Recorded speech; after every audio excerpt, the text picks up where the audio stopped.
The man just said, "Oh, you have arrived." I say, "What? Arrive where?" I look outside the window. This didn't look like Westbourne Road. The man said, "But this is what you put on the map." I said, "Excuse me, sir, it cannot be because this is not the place I'm going to." I was like, "What's going on here? Talk to me."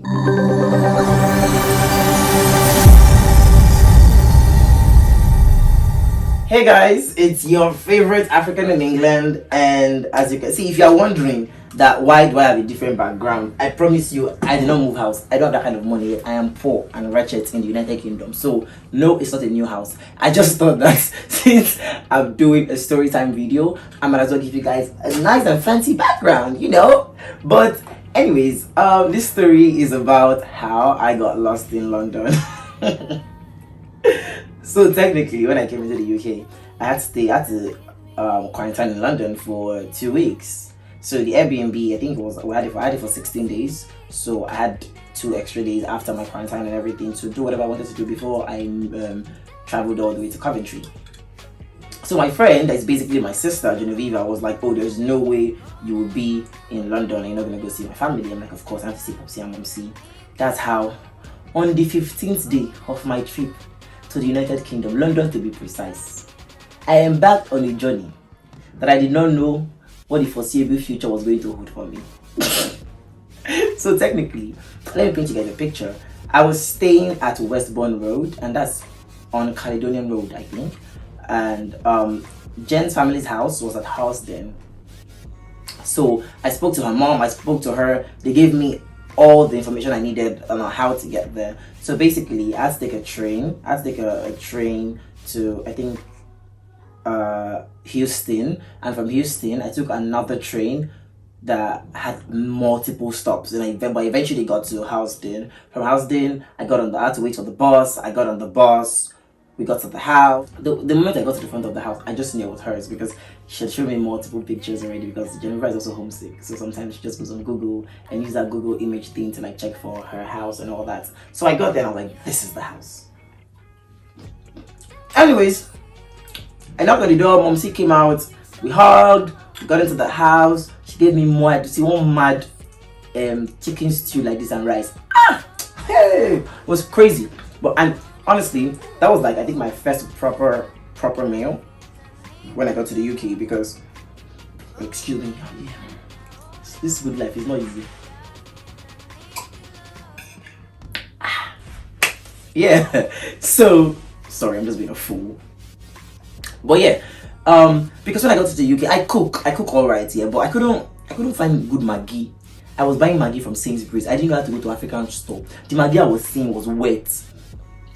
The pepper there was nothing inside. I'm just like, "Hey, help me, what was all this?" So I've been eating crap. I mean, I've been cooking, but it just wasn't giving me that taste of, like, you know, Nigerian food.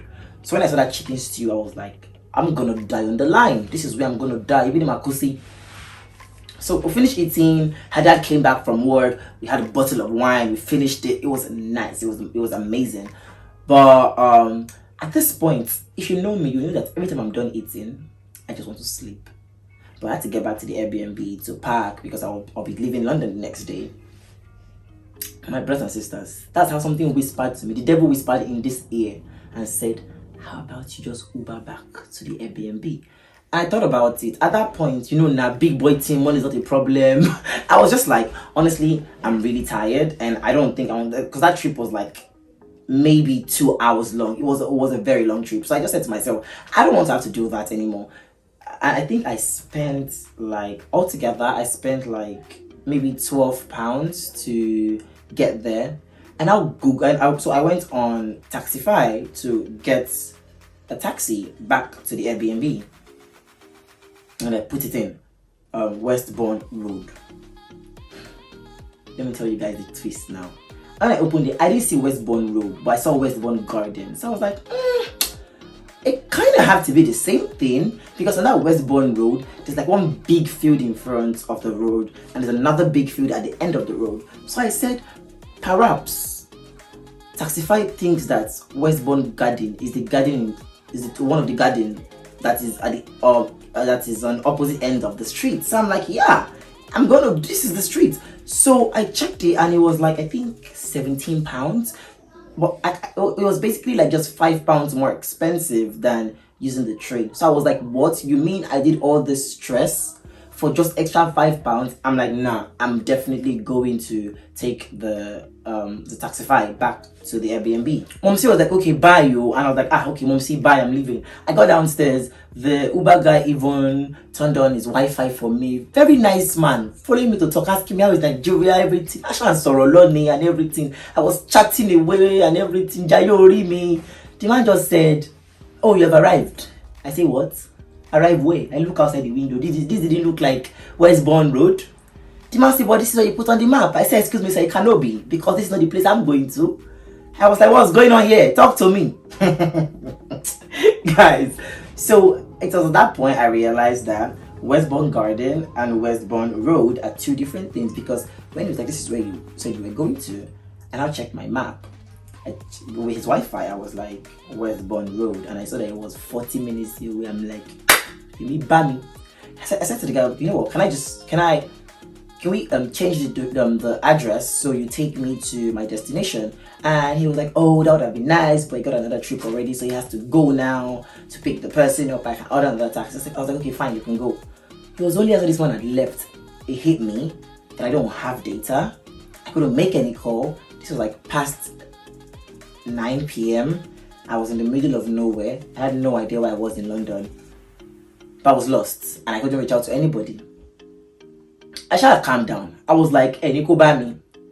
For some weird reason, maybe because I knew, I mean, I've lived in London, I've lived in Lagos all my life. If I've been lost in Lagos and I found myself and I didn't die, London is a what? London is a walk in the park. So basically, I saw this really nice lady and I walked up to her and I was like, hi ma'am, can you please show me the nearest convenience store? And she was really nice. She showed me, but at this point, I was so nervous, even though I was calm, that I was pressed. I wanted to pee so badly. So I eventually got to this laundromat, and I was like, you know what, I can just use here anyways. So I got in. One of the good things was that I was looking pink, I was looking sweet, so nobody could turn me away. I walked in, I told the man, oh, hi sir, I need your help, but first off, can I use your bathroom? And he was like, yeah, sure. So I peed and I came back out and I was like, okay, so this is what happened. Right now I just need your help to order another taxi. So he was like, okay, we could do that, or I could just walk straight down and I will find myself at the train station again. People can see. You can see that my enemies are dancing on my destiny.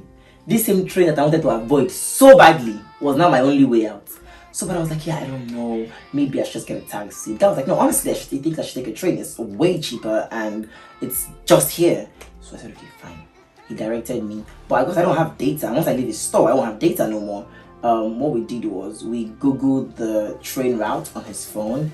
I used my phone to take pictures of it, so I had pictures of my route, but I had no internet. I walked to the train station. I got there were like 2 or 3 trains. I was like, while I really live by. So I just saw somebody and he helped me basically get on the train that was going to go in the right direction. Eventually, I got to a part of the subway that I understood, and my brothers and sisters, that's how I found myself in the right parts where I was originally supposed to be. But honestly, it was crazy. I was scared because I'm just like, what would have happened? Can you play? I didn't find my way. Is that how somebody will come to London after 2 weeks? 2 weeks and 1 day. He will lost. They won't see him again. What should I say to my mother?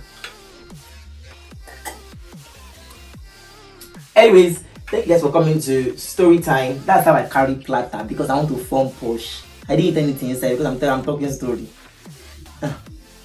Thank you for coming to my TED Talk.